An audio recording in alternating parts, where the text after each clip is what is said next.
Simplifying radicals when you have a division problem underneath the radical symbol is not as hard as it looks. So if we have the square root of 24 divided by 27, you can think of that as the square root of 8 over 9, right? Because we look at just the fraction 24 over 27 and we reduce it first, get it into smaller numbers that are easier to work with. Then we want to think of this as two separate problems. On the top, we have the square root of 8.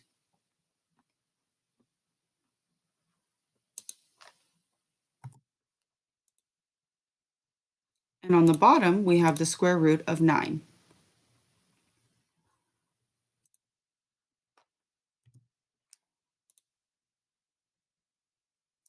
Then whichever way you prefer to simplify your radicals, whether it's the prime factorization or the other way that I showed you, we end up with 2 square root 2 on top for square root of 8 and 3 on bottom for square root of 9.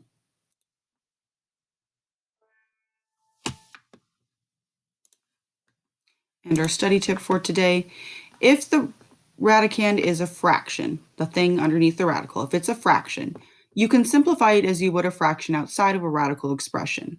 For example, 24 over 27 equals 8 over 9, and the square root of 24 over 27 equals the square root of 8 over 9. The only difference is that for 12 over 7 equals 8 over 9, you divide both the numerator and the denominator by 3, whereas for the square root of 24 over 27 equals the square root of 8 over 9. You divide both the numerator and the denominator by the square root of 3. A little confusing, but it's the same process. You end up with the same thing.